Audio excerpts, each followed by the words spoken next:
I think pretty much is in the actual stuff. I think we know about them applying for the biosphere status. Get the next slide there. Pretty much covers, I think, the area that they're looking for in terms of where they'd like to formulate the biosphere site.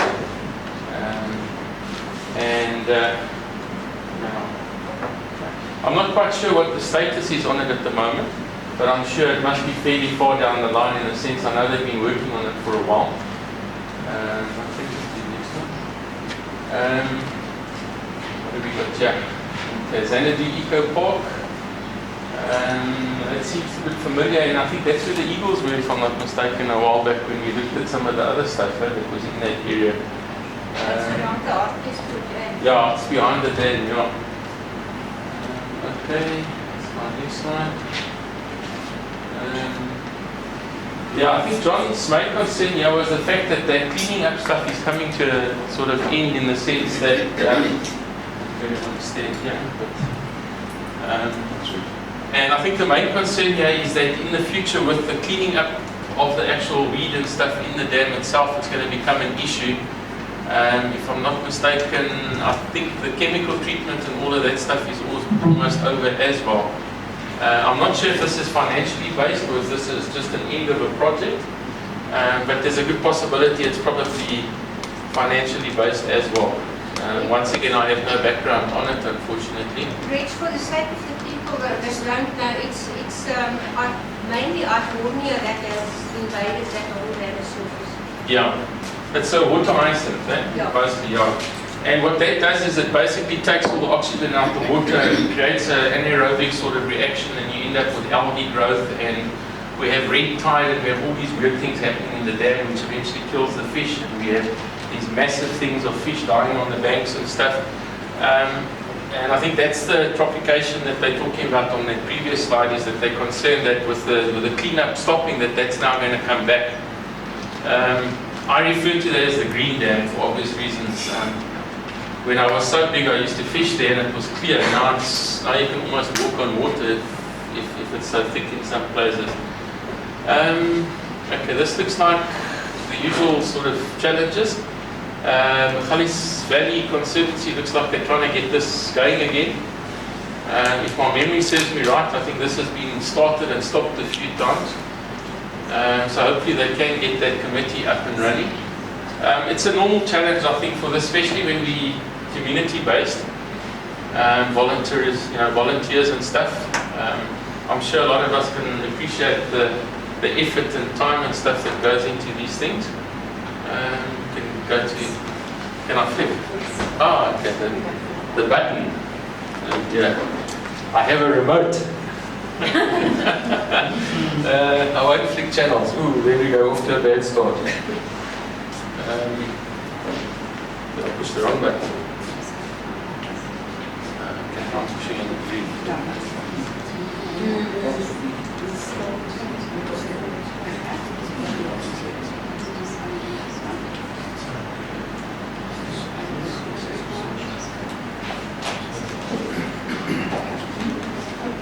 Okay, now it's behaving. Alright, okay, so let's see what's on the next one.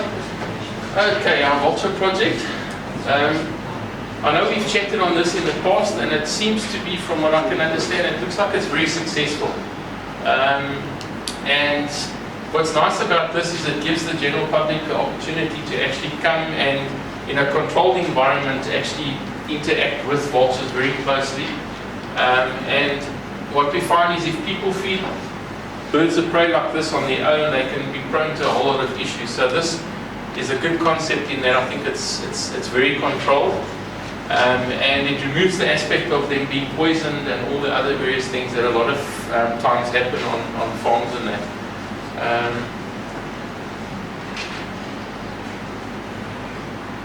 Okay. Alright, looks like Helen's involved with this one. And yeah, once again, our typical issue. It's what I refer to as the stop-start concept. We find we have a certain select amount of people that are very enthusiastic and they get all passionate about it, and then over time the enthusiasm wanes and eventually your committee sort of disappears without sounding very negative, and then you're left with the diehards. And the diehards basically appear to be trying to restart and getting the stuff running. I see the chairman has fallen off the scene as well. So hopefully that one can get going as well.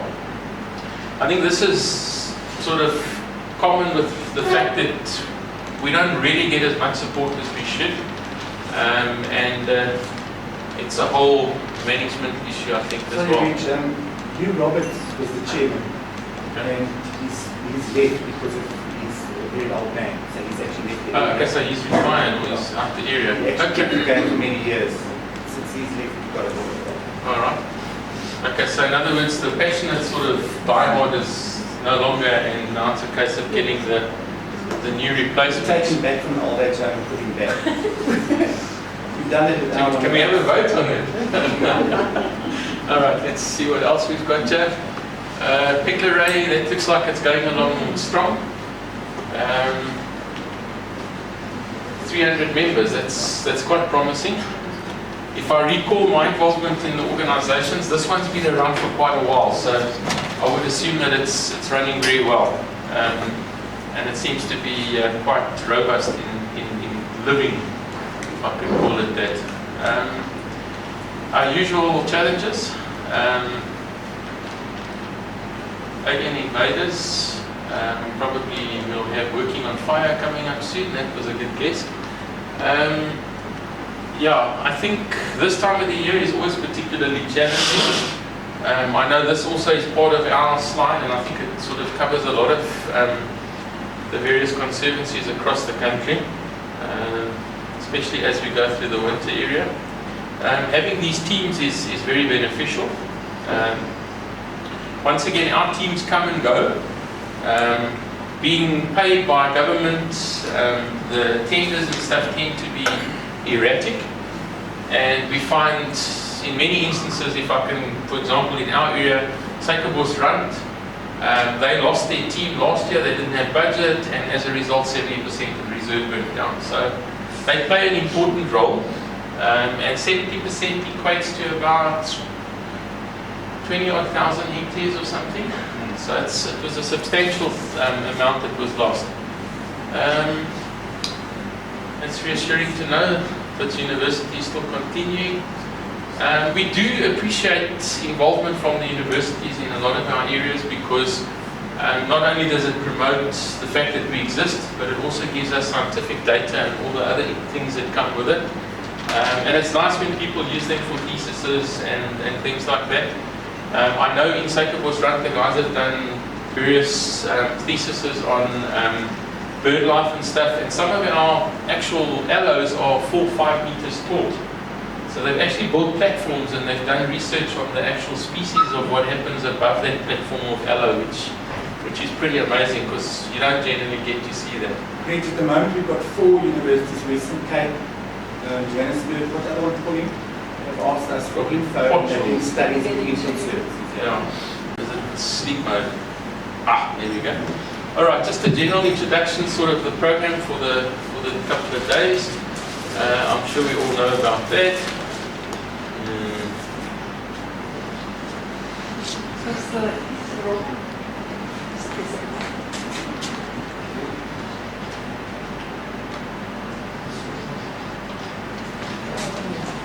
I've been having some technical glitches today.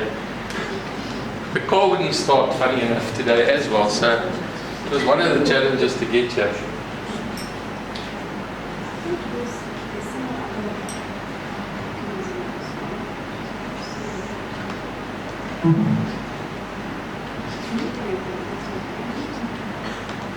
We use the finger one. Okay, so must I cough or jump or?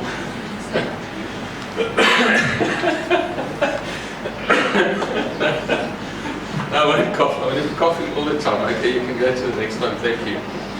Alright, just the opening thing, obviously for Gauteng, we're just doing the central region, as well as the southern Gauteng region, which is where I'm mostly involved with Ivan. Next slide. Alright, just some background on Gauteng province. We are the smallest province in South Africa. Unfortunately, with that comes the fact that we're very densely populated as well.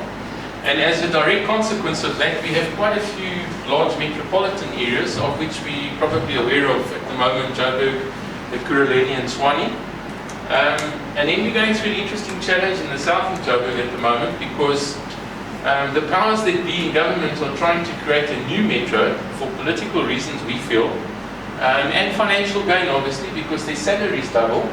And let's just be honest that the Sedibeng district municipality, consisting of the 3 local municipalities of Lesedi, Midwal and Mfuleni, they're trying to push those 3 all into one new metro. And I keep hearing these really strange names of, I don't know, Andrew, if you know what they're going to call it, but I hear some really strange things. So that's a current challenge that's coming up, because the unfortunate thing with this is what happens is we lose access to all of our resources, in that everything changes once again.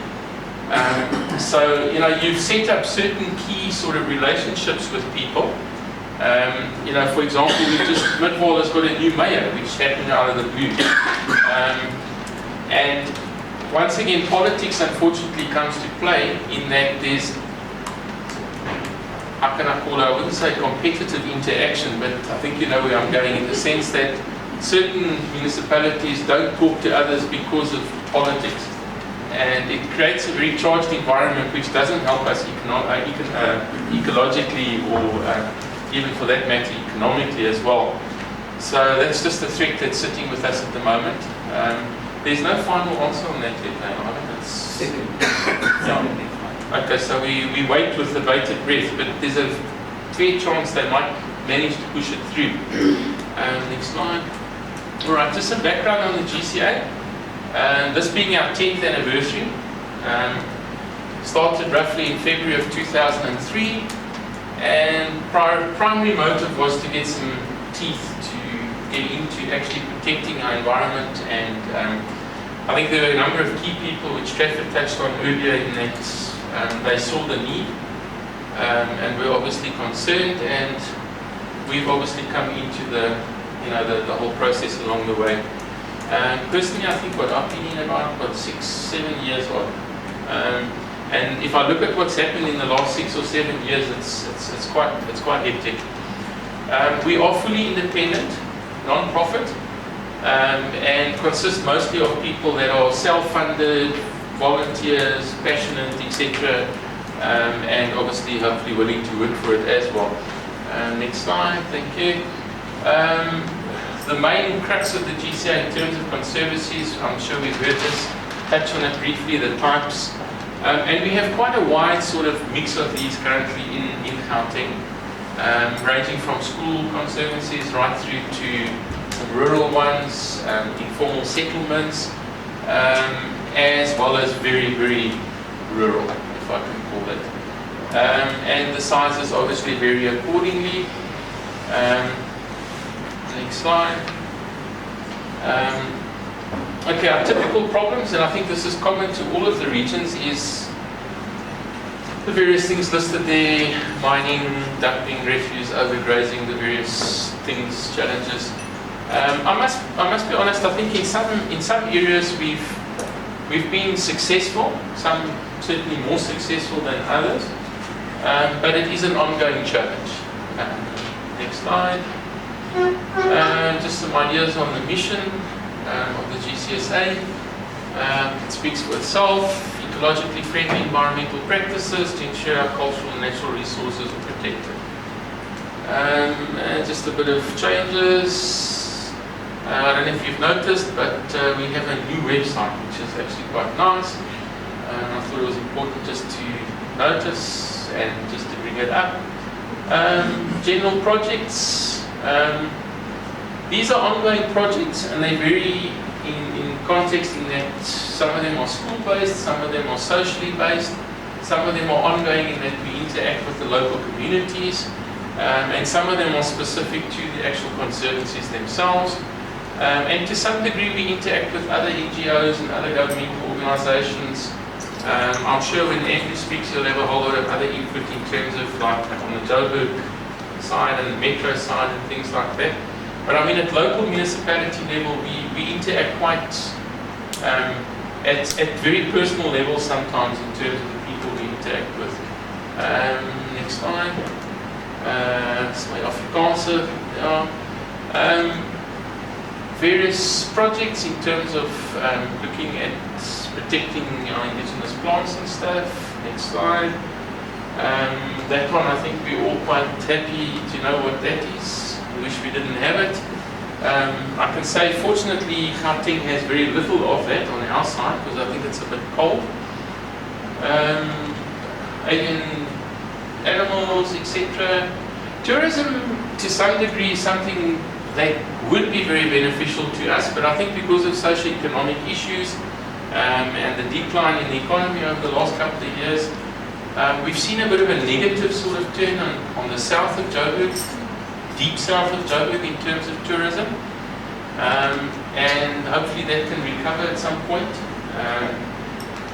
It's always a difficult one because it's based on feet. If you don't get the feet through your stuff, Where's that train? station. That is, yeah, It's on the old railway line from Pretoria to Delagoa by Yeah. Paul Kruger. Paul Kruger, yeah. You've noticed that? No, it's here local, yeah. So that's not on our side, it's just in from a tourism point of view. Yeah. I don't know if you know the history, but Paul Kruger took a train after he got escaped in Witbank and stuff, and he caught the train through to Maputo, and fortunately he got out of South Africa and saved the Second World War and all spill, but anyhow, we won't go there. Next slide. Okay, just in terms of educational stuff, various things, tree identification, indigenous plants, birds, grass, stars, all the usual good stuff that we do for education, field outings, walks and stuff. I know the Tree Society we've been quite busy with, and this time of the year specifically is very nice because coming into spring we get a lot of rapid sort of plant growth and stuff, and it's normally quite nice weather-wise to get out and do these type of things. In terms of education, Yebogogo and Wits, these are sort of some of the big things that are involved in terms of central Gauteng. On average every year, this is 2013, we have a couple of thousand kids basically, about 6,000 odd that come through Wits in a week, and every year we run different themes, to just promote ecology, conservation, various things. And it ranges from, it might be, for example, it might be Muthi plants one year, it might be spiders and creepy crawlies the next year, and then it's a case of greening and, various themes and stuff. Okay, next slide. You did win this best that day. Okay, so I got it right. Okay, this was a recent show a couple of months back at Walkable agricultural thing, which is a new show now that started. It was running before. It stopped for a number of years. It's now started and it was very, very successful. And I'm sure they're going to carry on with that as well. Projects. This is one of the plant things we did at Yebo, also at Wits in Mahulwe. And next slide. Okay, we do various surveys from time to time as well. This specifically dictates on the frog side. We've done some bird surveys and various others as well. Okay, there are a couple of projects running which we are involved in. Our projects. Cool. That is the Muthi stuff at Wits again, just a bigger slide. Also, we try and get involved at the social level at schools. And then, of course, 702 Sunday morning. Tim Leary accommodates us. We do the odd interview from time to time. And we also interact a lot with the media, for example, like with me, with our mining threat that we experienced. We use the media because it's important, it's a tool that we can, and once again, we have to engender relationships with those guys as well. And they very much support us, I think, in terms of these key issues. Next slide. At community level, crime prevention. What's interesting is, as you get the guys from crime prevention to get involved in litter collections, which we run from time to time as well. I know Ivan's got quite an extensive involvement on the CPF side, and I must be honest, even on our side, being rural, from a farming community point of view, we're very, very very connected between local reservists, police, various farm organizations, Buurtwachten, and all of these things. And we have an extensive radio network that we use as well. And the overlap is nice because we can report ecological issues. For example, when animals escape out of the reserve, like the other day when we drove through Eland, that we were walking on the road next to the reserve because the fences are falling over, we can obviously communicate easily through those mechanisms. Just some ideas in terms of, I'm sure we all know what environmental impact assessment notices look like. We prefer to see less than more. And then obviously identifying various important things like, in this case, bat caves and stuff, which not only from a scientific point of view, but you can use them socially in terms of schools and stuff and various other things. So it's very rewarding for the local community. Next slide. And then, of course, with all the positives, there comes also the negatives, unfortunately. Our good old oils and all the chemicals and stuff that we tend as humans, our terrible two-legged animals we are, we tend to kill a lot of things, sometimes knowingly and unknowingly. And this obviously is an ongoing thing, illegal dumping. We find, especially in the rural areas, the guys feel that they have the right to just dump stuff wherever they like because they would like to get rid of their problems. It puts pressure on us, it puts pressure on the community, we put pressure on the local resources, and the municipalities have to get involved, and at some point we even bring in the green scorpions, police, etc.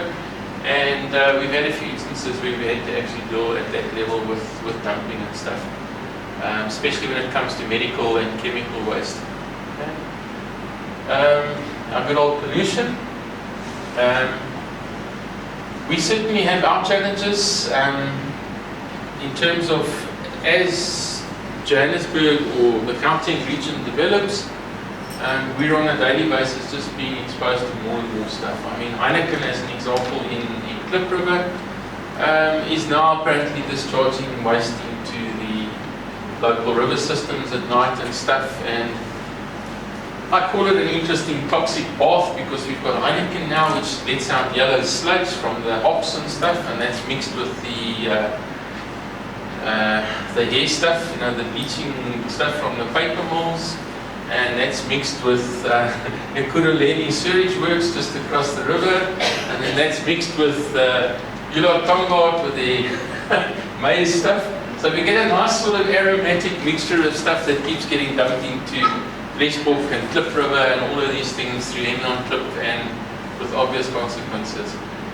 The frustration lies in trying to actually, as we all probably are aware, prosecute, investigate and get something done about it, but it's an ongoing challenge. This is stuff, the sodium fluorosilicate, which Ivan and them had dumped in their area. Next slide. Okay, then this seems to be something that's on the increase,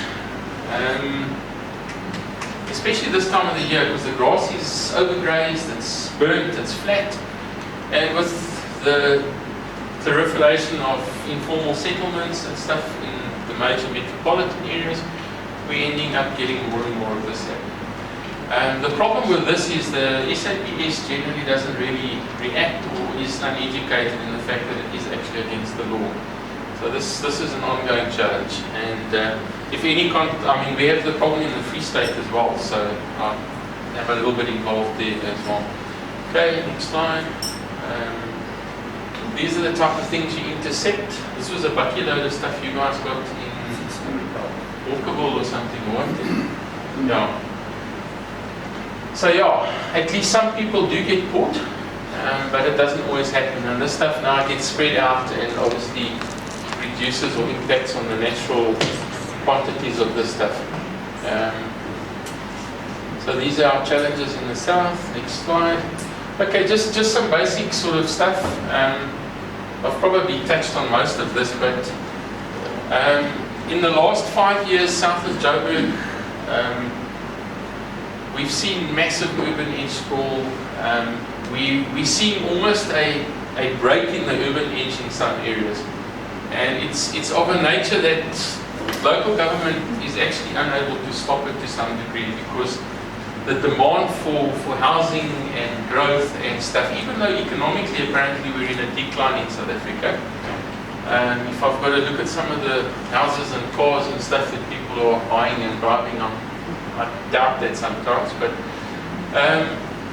with that comes our population growth, and with that, like I say, I've had the personal experience of a mining threat literally on the border of Suikerbosrand, literally within 200 meters of the fence.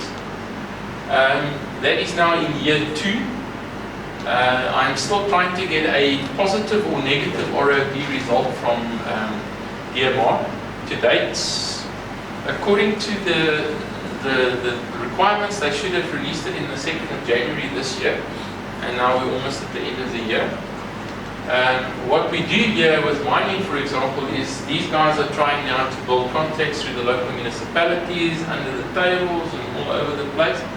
And unfortunately, bribery and corruption is a very real threat to us in South Africa. But I'm pleased to say at this point nothing has happened, and I will continue to believe that it will not happen. We will make sure it doesn't happen as best we can. Industrial expansions, we're seeing it now, R59 corridor coming out of Joburg. It did develop 5 odd years ago, hit that economic decline, stopped, but I see there's now a renewed sort of growth happening there.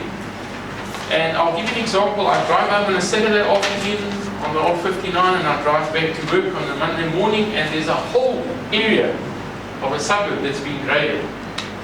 I don't know if you know about it, between the blockhouse and that bridge. What is that?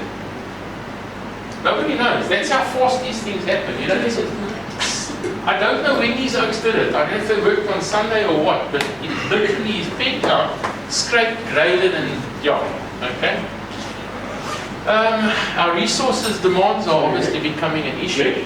Sorry? Yes. Behind the blockhouse.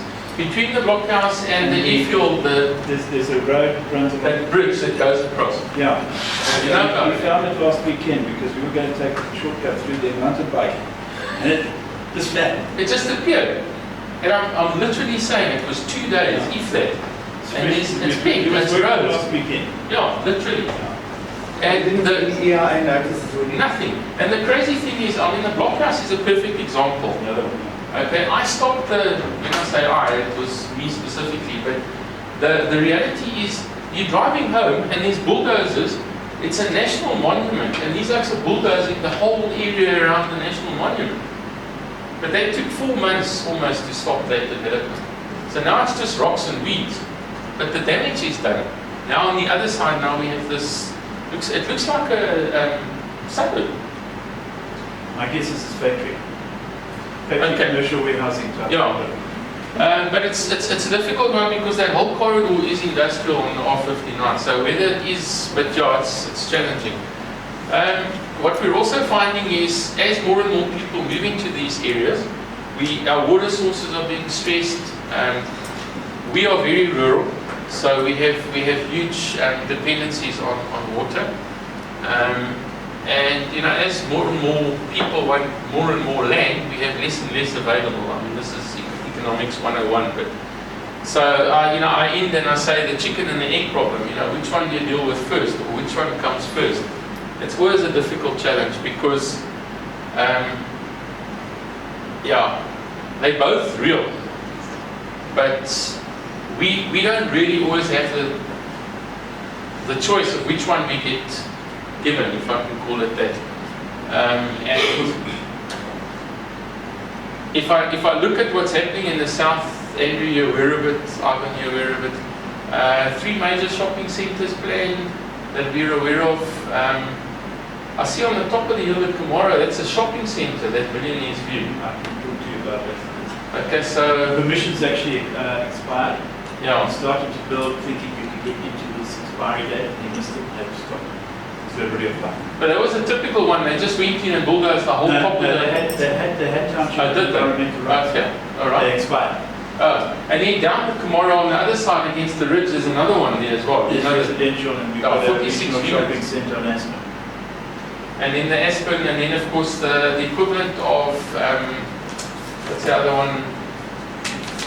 Melrose Arch, the TYB one.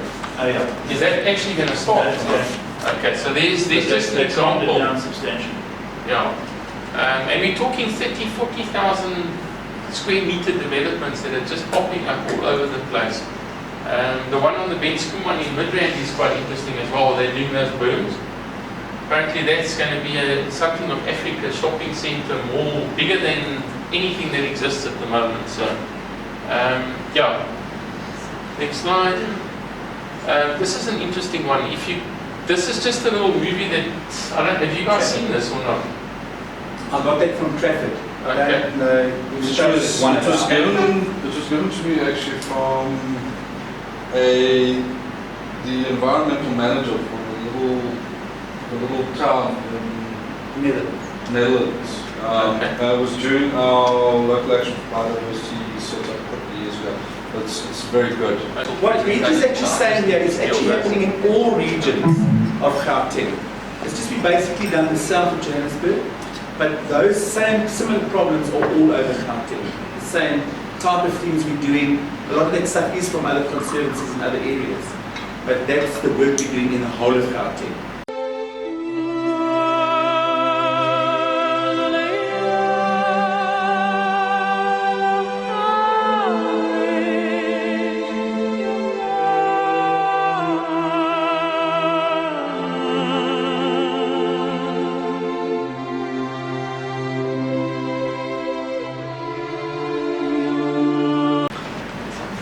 Alright, and then that basically brings our presentation to an end. It's just a general overview of what's currently happening in Gauteng and the challenges without really getting into the nitty-gritty details and stuff. But I can reassure you there's a lot of challenges, and I think in many areas you can obviously have similar or you can agree in the sense that we are up to much bigger challenges in the future. What is positive, however, I must add, is that as we move down, if I look at the last 6 years, is that with the relationships that we have built with certain key people, there is a willingness in certain areas to cooperate. And in some instances, to the positive in that we actually get things changed, or we get things modified, or we get things done in a more ecologically friendly sort of manner. And I think that's a key thing moving forward, is that we can't have black or white. The reality is, as this movie depicted, we need to give nature space. But at the same time, we also require space. So I think the challenge moving forward is going to be how we can coexist in the sense that we use that space concurrently, so that we don't remove the one animal to the detriment of the other. Because I think it's clear if we get rid of the animals, we ourselves are going to actually be the losers. And just something simple like the honeybee, if we remove the honeybee out of the equation, civilization as we know it can almost come to an end, literally. So we need to be appreciative of not only the big animals but the small ones as well. And collectively we can hopefully find some medium or balance in the middle. Okay, any questions? Yes? Yes, I just want to check this president says to whether I will be given an opportunity to promote on the Commission of Municipality or the application for subdivision of agricultural lands. Okay, that's an interesting one, because depending on the land we're referring to, there are certain existing infrastructure laws and stuff in terms of, like for example in rural, we can only subdivide to a certain size, and I think it's 5 acres or No, the 5 hectares, and some places yeah. And there needs to be, below that size, there needs to be sewage and water connections available from local municipality, etc., to allow you to go smaller. And it needs to be actually a township development, so there's a whole different process to go through. I think what he's asking, do we get the opportunity as conservancies to actually put an input into those applications? Officially, no. Unofficially, depending on the relationships we have within those local municipalities, we do to some degree have a certain say, yes. And I think if I can relate to some of the instances where I've been involved, we get very good support from certain municipalities and absolutely nothing from other municipalities. And personally, I think it's directly linked to the quality of management and the people that are actually running those municipalities, which plays a big role. To some degree, there's an education aspect. You know, growing up in town or in a city, you have this mindset, a tap is where the water comes out. You have no logical perception of where the actual water originated from, that it's a limited resource, that it's a precious resource, that it can be polluted. And I think from an education point of view, through the schools and stuff, and media, everything else, and through organizations like us at grassroots level, because this is where we are effective, is we're dealing with people that are actually living in their houses. So it's one-on-one, and we're exposed to the real grassroots issues. And the socio-economic aspects play a role, unfortunately, because let's be honest, if I'm hungry, I'm not worried about whether the animals are surviving or the trees, etc. And you know, you have a primary sort of requirement. You need food, you need a safe place to live, and all of these things. If you can get those key basic elements in place, then I think we've got scope to develop in terms of educating, and it's coming through in the schools. Because the kids are the medium through which the parents are being educated. And it's working. You know, and it's projects like this that are ongoing all the time, like the Yebo, because that's focused primarily at schools. So, you know, you'll have maybe 200 schools coming through in a period of a week. Coming back to your previous question, in Midvaal specifically, I can say yes, we do have access to that. But if I had to refer, for example, to Mfuleni or Lesedi, it's limited. Johannesburg, Ekurhuleni, and that type of, I think is a bit more, maybe, Andrew, are you seeing positive interactions there? I know Joburg, the growth development plans and stuff, they seem to be serious, and they seem to be taking things seriously in terms of developing forward. Not only from tourism point of view, but from ecology and that interaction, because they all work together. And the reality is, if you protect the environment and you put the resources and the education and everything, tourism together, we end up with something that solves many problems. But we need to work together. In the Tshwane area, we've managed to establish a bit of contact there, but the big thing is Tshwane didn't realize what they were inheriting when they took over Gauteng Background, which has got 10 registered conservancies in it. And Tshwane had never heard of conservancies, and here we came in, and they didn't know how to handle us. Our first experience with them was with an application for township development. And all of a sudden, Cullinan Conservancy says to them, please don't move the urban edge, because you're going to have urban sprawl and the proposed site is in a wetland. And then they turned around and said, how do you know it's a wetland? And then we had to explain to them, it's our conservancy, all our wetlands are documented, we know what a wetland is. But they turned around and said that the developer who applied for it, I'm not going to mention his name, never said that there was a wetland there. And we then referred them back, because we've got a court case against this company for illegal mining in the wetland. So we have to refer them back to the Department of Agriculture, Water Affairs, Environmental Affairs, to say, now all of a sudden they'll ask us, is there a wetland there? And if we talk to them, we just have to have our facts right and be honest. But Tshwane didn't know what they inherited. Okay, what we try to promote in the Gauteng Association as well is that all the areas get involved in the IDP document. Okay, if the people are involved with IDP, those things would have been in the council's IDP, and they would have known about it. I understand that Joan and then Tshwane and Satamani was linked, so they didn't do it. I know other people that have been in the IDP, their conservation stuff is known. The Midval, all the conservancies, every single thing is from our IDP. It goes to GDOG, which is the Gauteng Department of Agriculture and Rural Development. And it's very important because if anything happens in those areas, they actually send us the documents. Any EIAs, any wetland issues, they send everything to us, and we can then see, do we have to do something to work with it. So it's very important that everybody has IDP input. I know it's a long, tedious task, but it's very important. I think just on that point, the IDP, the Integrated Development Plan, it's law that each municipality has to have one of these documents. And basically what it says is what they're planning to do in the next 5 years. In a nutshell, it's without the technicalities of it. What I found very interesting when I approached the mining issue, if I compared the documentation that existed on Lesedi and I compared it to, for example, Midval, there was a difference of up to 5 or 6 years in terms of the forward planning. Midval, for example, would give me planning to 10 years in advance of where they needed to.